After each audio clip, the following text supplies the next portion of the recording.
Let's get educated. That's why we're here, to bring you the stories impacting K-12 classrooms and college campuses. It's time for a little education. Well, hey you, hey me. It is I, Katie Petrick, joined today by Mr. David Fiorazzo. And before we get started, if you haven't seen the first two episodes of our brand new series, A Brief History of American Political Parties, well then you don't know what you are missing. Last week, Dr. Jake, he covered the birth of the Democrat and Republican parties. And tomorrow, he's going to be looking at the Democratic fight for a great society and civil rights. So make sure you do tune in tomorrow night at 7 p.m. Central, or simply download our Freedom Project Media app and then watch the full series. Also, if you didn't know, tomorrow is Election Day for the midterms, and we're excited to talk to you about the results. So, Wednesday, we'll be hosting our after-school election special with yours truly, Katie, Dr. Jake Jacobs, and Alex Newman. So make sure you come back Wednesday night, where we'll be discussing everything that happened and pontificate about what's next for 2024.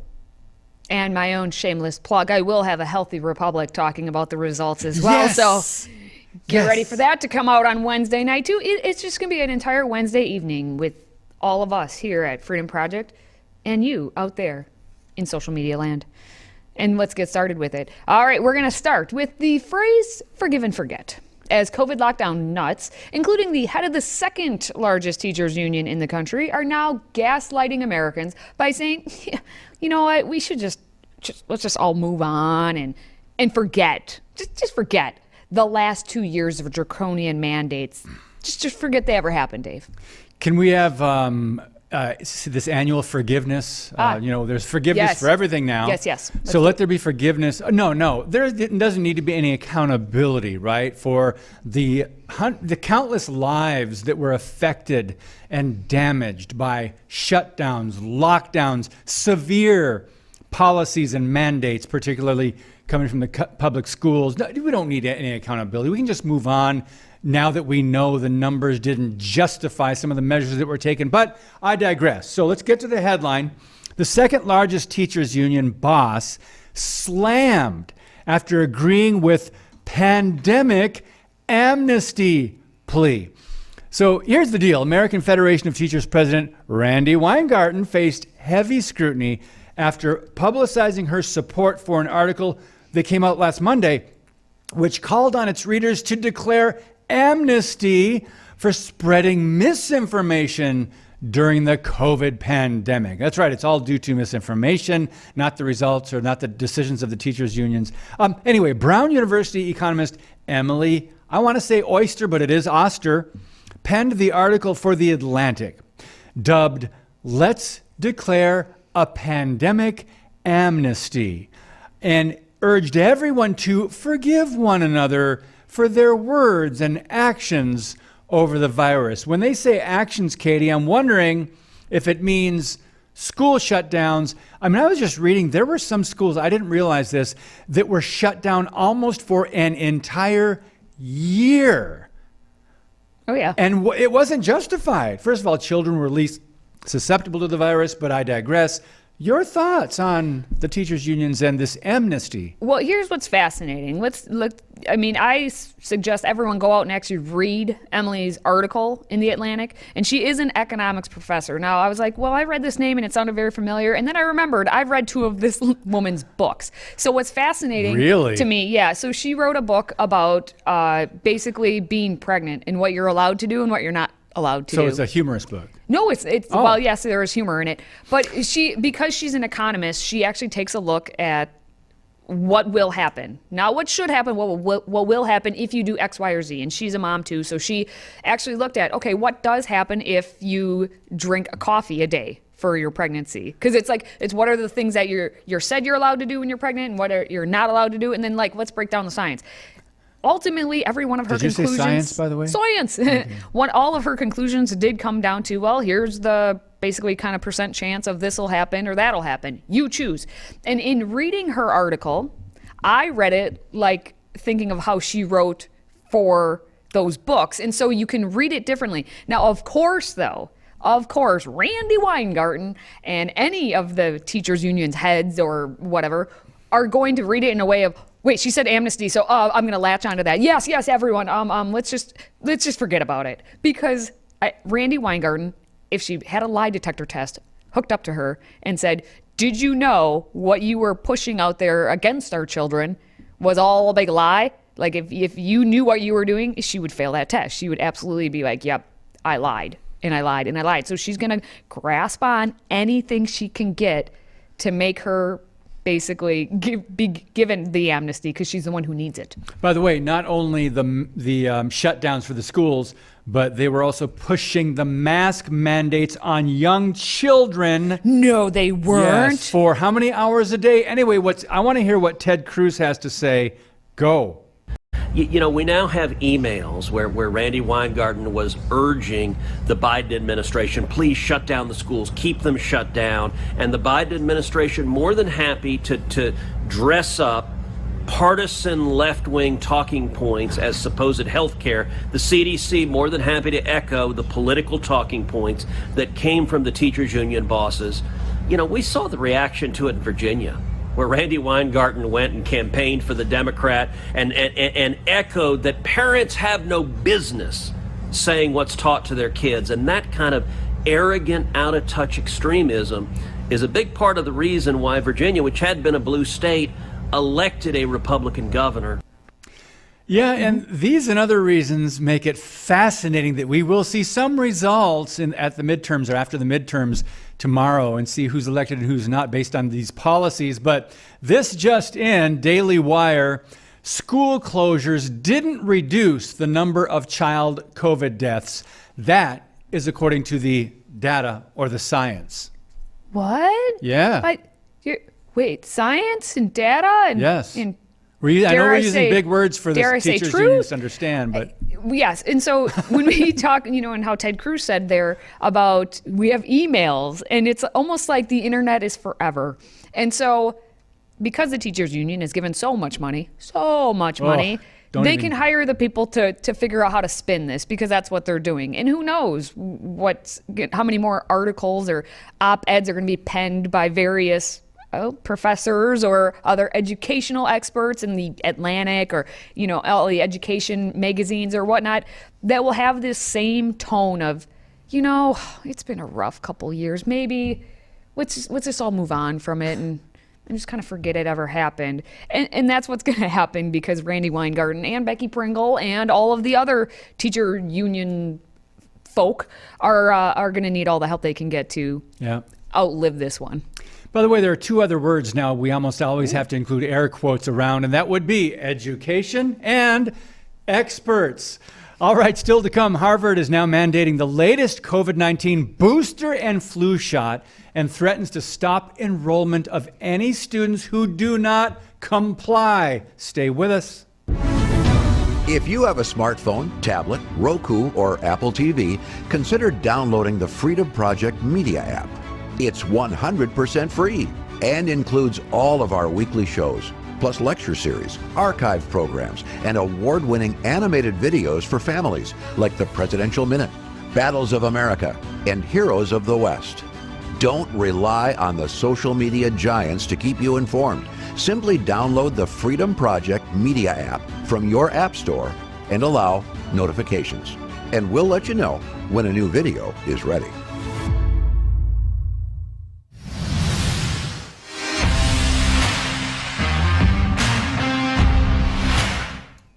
David? Yes.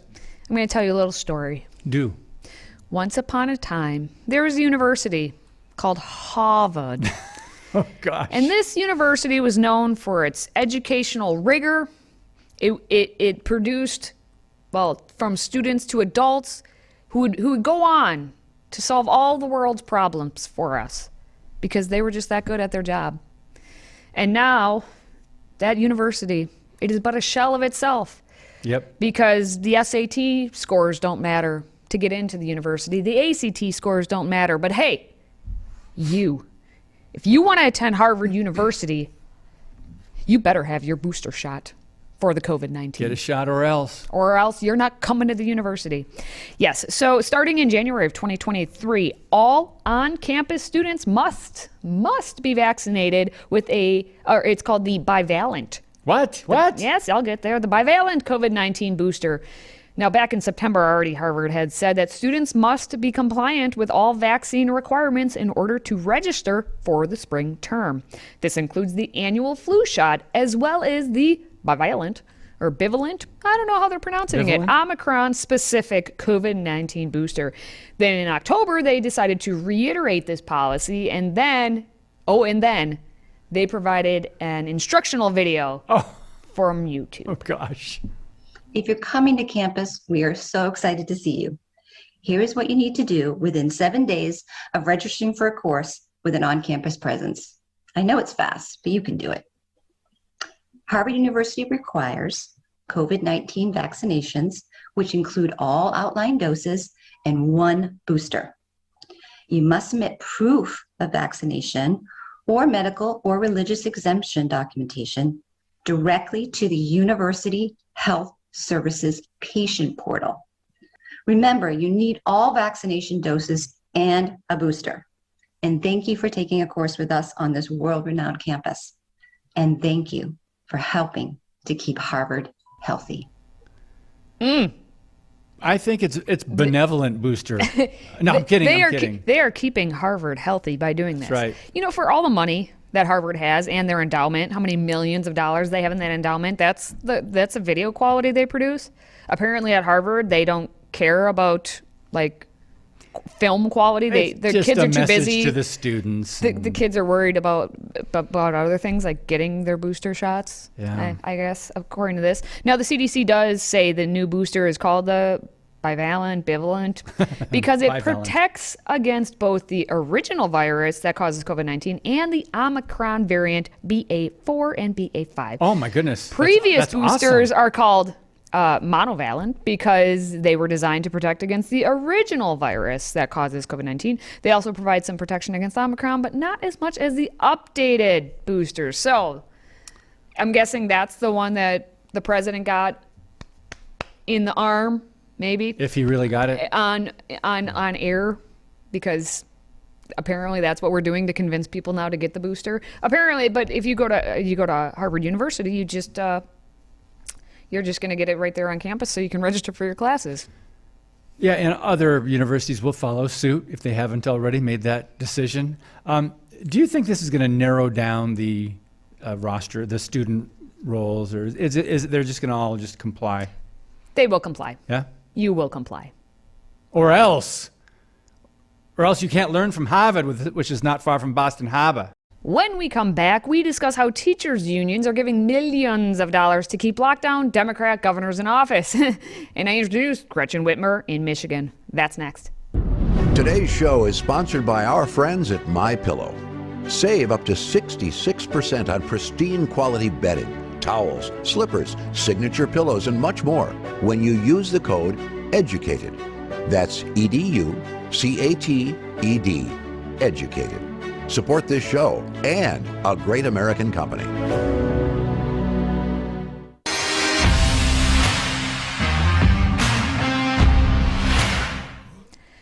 Well, as we've already indicated this episode, and you're watching us tonight, Monday night, tomorrow's the day where we have the midterm elections. And thankfully, that means only one more day of political ads. Can we all get a round of applause? Thank you. Yes, thank God. If nothing else brings us together in this nation, it's the hatred or despising of political ads. So I'm glad to see those go. Now, I do wonder if what's happening over in Michigan, has been seeing all these ads against or for the Gretchen Whitmer, the current governor of Michigan. Maybe she'll win tomorrow, maybe she won't. But we do know that the two largest teachers unions in the whole wide nation here, the National Education Association and the American Federation of Teachers, they donated just a cool, at least $2.25 million to Put Michigan First. That's the organization. Put Michigan First. Wait a minute, Katie, where do they get that money? Excellent question, David. Yes. I'm curious. Are you curious? Please do tell. Yes. Well, first, I want to let you know that Put Michigan First is a 527 federal organization, and they back Whitmer. So, in essence, by giving $2.25 at least to Put Michigan First, you're putting it to Gretchen Whitmer. And the group is aligned with the Democratic Governors Association. It's a political organization dedicated to supporting Democratic governors across the country. And in July, the NEA's advocacy fund gave Put Michigan First $1 million.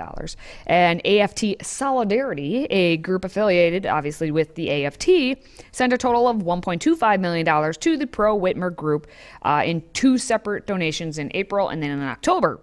Wait a minute. And so, okay. Hey. Go ahead. What's your question? What's your thought? My thought is, if they want to put Michigan first, why are they endorsing a Democrat? Ooh. Well, you know what? You should Can we hear this endorsement? Can we see this? Yes, we can.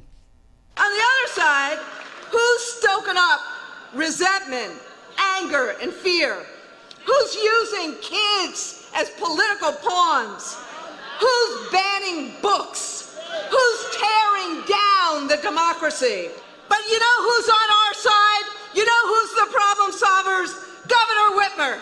Yeah, there is no question that Gretchen Whitmer is on Randy Weingarten's side, because Randy gave her $1 million to continue running and also made sure that she kept her protocols in place while we were in the middle of COVID. And you saw states opening up. Then Gretchen Whitmer on the debate stage says, Michigan schools were only closed for 3 months. Parents across the state were shocked and horrified that she's trying to lie about what exactly happened to our kids and how far behind they still are. And then here they are lifting up the person who was forcing us to close the schools. And she thinks that's a good campaign idea, so much so that, again, her lieutenant governor came out and said, we know that the key to a great education is taking care of the adults first. That's how they really think about this. It is mind-boggling. Katie, it is. Yeah, is anyone shocked or surprised that Democrats are endorsing Whitmer? Get it right. What was it? Yes, the aggression, though, out of the spirit of Randy Weingarten's the spirit of Becky Pringle is coming right out. It's right. Yeah, it's coming. The they're demonic competitors. spirit of Becky They're competitors, so they must compete. Competitors? Well, they're all right. friendly competitors. You know, they're fighting for the teachers' unions. Which ones they're going to belong to? Either way. Well, which Democrat socialist do you want to have more control over your kids in the schools? So Tudor Dixon there, who is the rival to Gretchen. What was her name again? Gretchen Whitmer. To Gretchen Whitmer. Tudor Dixon going on Fox News and just speaking common sense again. Let's see if it helps or hurts her in the election. But what we do know is that the teachers' unions are all about the money. Whether they're getting it from you and then not giving it to your children. Yeah, where do they get that money? But getting it from you and then giving it to the politicians. That's I said earlier that the amount was at least, and I say at least because that's just what the group had given to Put Michigan First, which is just one organization. They could have given more to the Whitmer campaign and other groups. So just at least $2.25 million are coming from the teachers' unions. And Put Michigan First actually also received $10.7 million from the Democratic Governors Association, $2 million from former New York City Mayor Michael Bloomberg, and $100,000 from the 1630 Fund, which is a progressive nonprofit organization. So Put Michigan First is really all about getting the money from everywhere else and then giving it to Democrats. Giving it to Gretchen Whitmer. Put Michigan First, really, you can break that down as meaning we are going to give the most money possible to our Democratic candidates. So that's what they mean by Put Michigan First. They're not really putting the people first in Michigan and many blue states like that. They want to put the Democrat candidates first, and then whatever happens to the people, it doesn't matter where the money goes, right? Well, we'll see what happens tomorrow. With it. All right. Well, we already know that college campuses are dominated by left-wing professors and thinking, but now a new study finds that nearly 100%, almost, 96 to be exact, of Ivy League political donations are actually going to none other than the Democrats. We're going to talk about that one next. We want to hear from you. If you have a question or comment for Katie, David, or any of our other show hosts, simply visit stayeducated.org. That's stayeducated.org and submit your question or comment. Our team loves to hear from you and might just give you a shout out on air. Again, visit stayeducated.org and connect with us.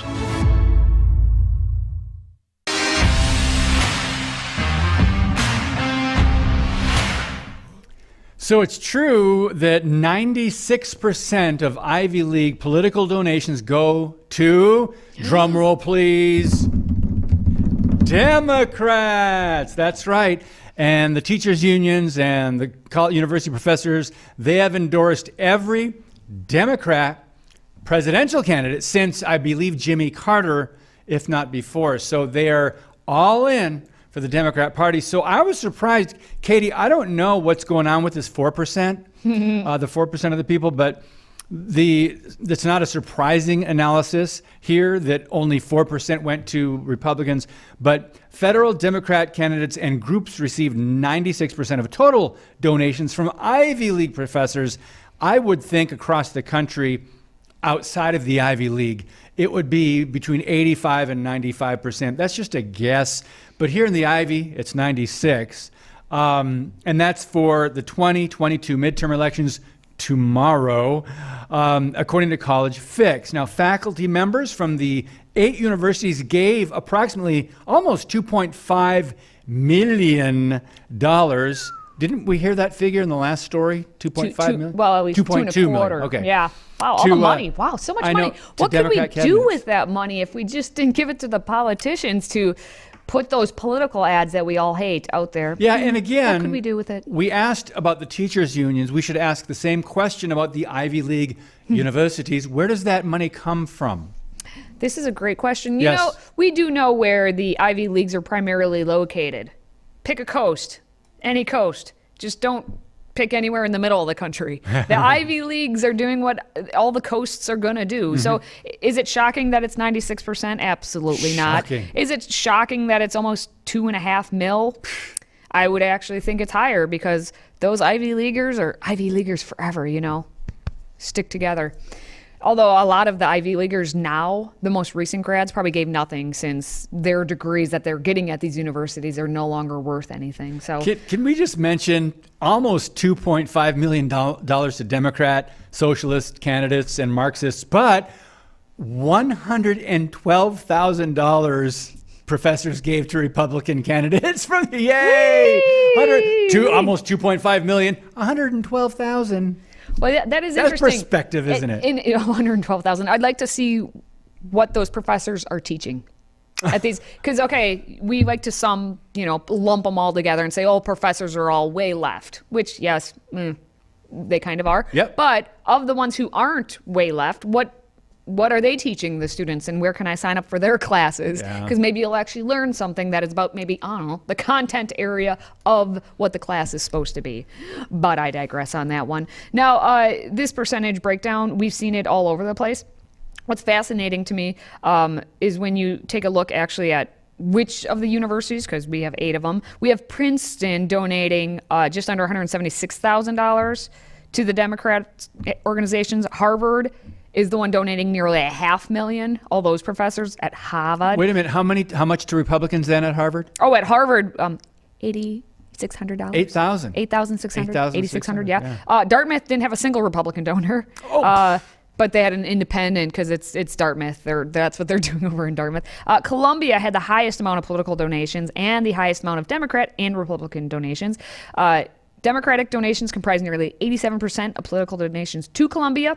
Republicans received barely 10%, and we're talking $520,000 went to Democrats from the Columbia professors. So fascinating. Just want to clarify one simple thing, and that is a majority of contributions to these Democrats went through the Act Blue fundraising platform or portal. So it's not clear who actually receives the money, but remember, Black Lives Matter used Act Blue fundraising, and Black Lives Matter Global Network Foundation, Marxist driven, they raised $80 million in donations, and one of the co-founders bought a $6 million mansion. So the money comes in, Act Blue uses it, it just funnels it out to leftist organizations. So that's how this works. All right. Well, just a reminder, in case you didn't get it enough times throughout the show, tomorrow is Election Day. So go vote. Vote, please. Biblical values. And then after you're done voting, hey, celebrate with Dr. J. with Dr. Jake by watching his brand new series entitled A Brief History of American Political Parties. Yes. And again, tomorrow night, Dr. Jake is kicking off part 3 at 7 p.m. Central. Also, I mean, since you're here now, if you could just, smash that like button if you're watching us on the social media, please then, after that, maybe send us your feedback at stayeducated.org. We want to know what you're thinking about on pretty much anything. Until we meet again, for David and myself, thank you for watching, thank you for listening, and thank you for supporting what we do. Until next time, stay educated.